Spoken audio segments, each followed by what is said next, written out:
Livro Ouse Pedir Mais, capítulo 25. O cerne da oração unida. A adesão ao verdadeiro reavivamento de oração. Há alguns anos, no verão, nossa equipe de oração do Ministério ARME foi convidada a fazer uma sala de oração no campus da Universidade Adventista nas Filipinas.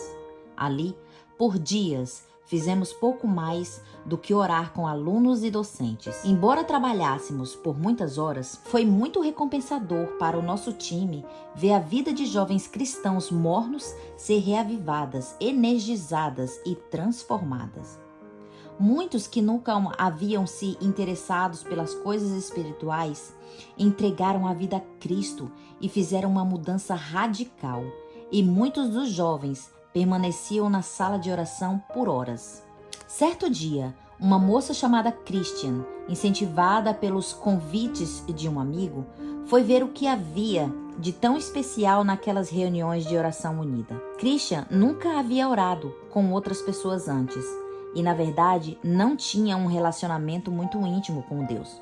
No entanto, guiada pelo Espírito Santo, ela começou a orar enquanto estava com a nossa equipe, pedindo a Deus que perdoasse os seus pecados e lhe desse um novo coração.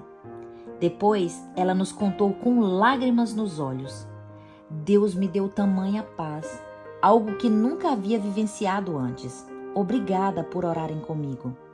Então ela continuou: isso pode parecer estranho, mas durante a oração unida, vi um círculo de anjos maus tentando invadir o nosso círculo de oração a fim de nos impedir as preces, mas eles não conseguiram entrar, pois um círculo mais forte de anjos de luz os deteve. Ela fez uma pausa. Pude ver que Deus realmente está com vocês, protegendo todos enquanto ora. Embora ver anjos não seja norma em nosso círculo de oração, sabemos, por ser cristãos que acreditam na Bíblia, que participamos de uma batalha espiritual muito real entre os poderes das trevas e os poderes da luz. Por algum motivo, Deus permitiu que Christian teve um vislumbre dessa batalha a fim de nos lembrar a seriedade de nossa obra e nos incentivar a prosseguir em oração.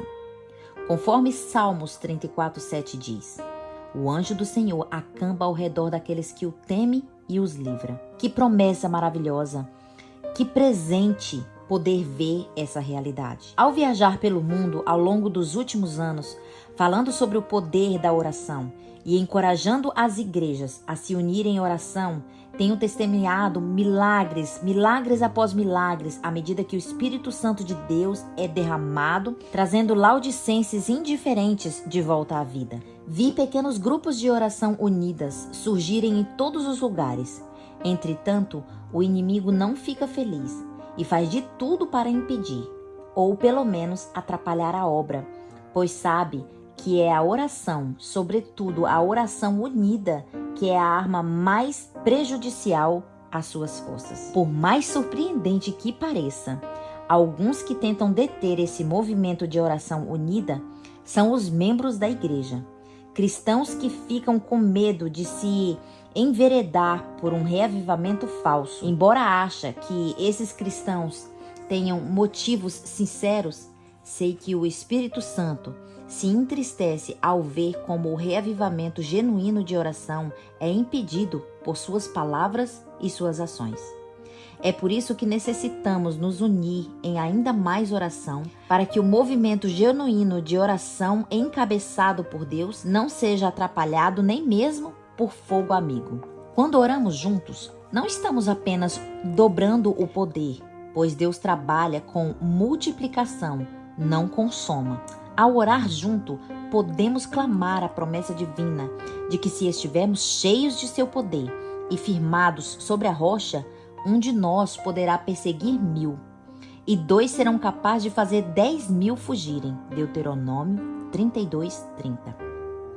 Outra passagem nos diz: 5 de vós perseguirão 100, e 100 dentre vós perseguirão 10.000. Lucas 26:8. Embora haja muito poder na oração secreta, há ainda mais poder quando 2 ou mais pessoas oram juntas. É por isso que Satanás é tão incisivo em nos impedir de orar juntos. É por isso também que acho que precisamos abordar rapidamente algumas questões. Se não entendermos o cerne da oração unida, genuína e baseada na Bíblia, existe a possibilidade de sermos enredados em movimento de oração falsificada, ou pior, de impedir um movimento de oração genuína. E não queremos nada disso. E as orações longas? Todos nós já estivemos em um culto de oração no qual uma pessoa ora sem parar. Até os santos se cansam. Todos quase caem no sono e ficam desejando de todo o coração que aquele que está orando acabe para que outra também tenha a oportunidade de fazê-lo. Encontramos diversas referências nos escritos de profecia incentivando que as orações públicas sejam curtas.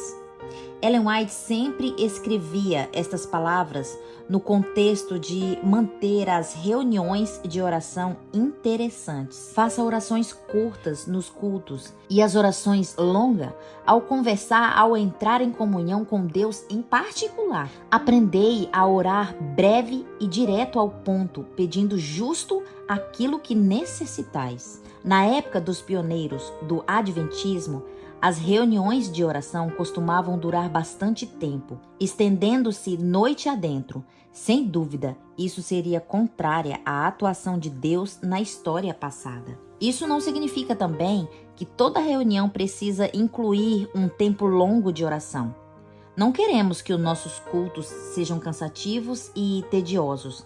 Até Cristo, quando ensinava o povo, não forçava as pessoas a cerimônias e orações longas e tediantes, como fazia os fariseus. O incentivo a um tempo específico de mais oração livre em grupo pode ser benefício de trazer mais fervor à união espiritual para as igrejas secas e sem vida. De modo geral, encorajamos orações curtas, de 2 a 3 frases ou um pensamento completo. A inspiração nos diz que uma oração com metade do número de palavra é adequada. Em caso de ser separado um tempo estendido para as orações, é importante garantir que todos estejam unidos no desejo de orar. Se uma ou duas pessoas estão resistentes e desejam que o culto de oração termine, é melhor não prosseguir por muito tempo, pois a falta de união impede a bênção divina. Haverá casos em que a oração é expressa de modo especial pelo Espírito de Deus, quando a súplica é feita no Espírito. O coração ardente anseia e suspira por Deus. O Espírito luta com Jacó e não se satisfaz enquanto não vir uma manifestação especial do poder de Deus. E isso é o que Deus deseja. Se os filhos de Deus orassem mais em particular, provavelmente não levantassem objeções a orar mais em público, pois isso seria a realização do verdadeiro desejo de seu coração. No entanto, a maioria de nós não ora de forma privada, pelo menos não como deveria. Em resultado, a oração e o fervor verdadeiros, bem como a oração inspirada pelo Espírito Santo, em contextos coletivos, podem se tornar desconfortáveis e desconcertantes. Isso acontece porque o nosso coração está seco e frio. Uma pesquisa feita há alguns anos atrás sobre a vida devocional dos pastores descobriu que 80% deles oram menos de 15 minutos por dia. 70% disseram que preparam sermões somente estudando a palavra. Eu me pergunto, o que uma pesquisa desse tipo revelaria hoje? Confissões públicas. O que é e o que não é apropriado? Essa é uma das perguntas mais comuns que recebo. Ela é importante e merece ser debatida, em vez de que muitos se sentem temerosos ou desconfortáveis em relação até onde a confissão pública pode ser levada. Sabemos que Deus é o único capaz de perdoar pecados. A confissão de pecados diante de outros seres humanos não tem mérito algum. O importante é o que Deus vê e ouve. Ele lê os motivos de nosso coração. Dito isso, há necessidade de confissão pública por vários motivos. No Espírito de Profecia, encontramos os principais a seguir, que parafraseei para simplificar. Confissão pública é humilhar a alma. Necessitamos ser humildes. Confissão pública é um testemunho para outros que necessitam se humilhar. Na confissão pública, assumimos responsabilidades por aquilo que fazemos de errado contra Deus e contra os outros, que buscamos consertar as coisas. Quando fazemos isso, a cura acontece. A confissão pública promove a união e o amor enquanto oramos uns pelos outros e carregamos os fardos uns dos outros.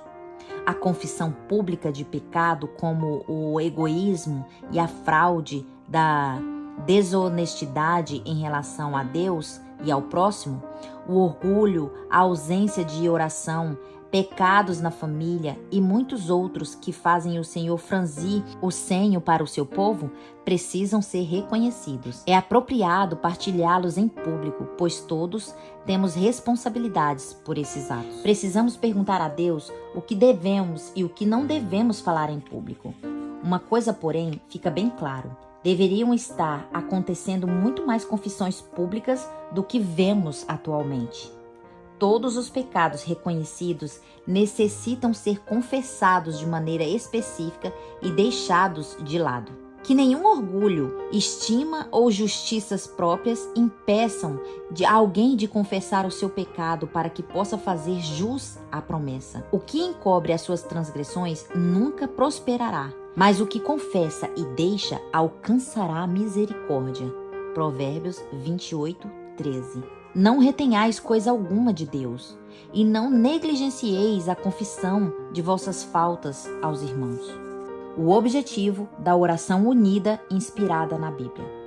Ao encerrar esse capítulo, devemos nos lembrar mais uma vez de que o objetivo da oração unida inspirada na Bíblia não é pressionar uma agenda específica ou despertar sentimentos calorosos e agradáveis.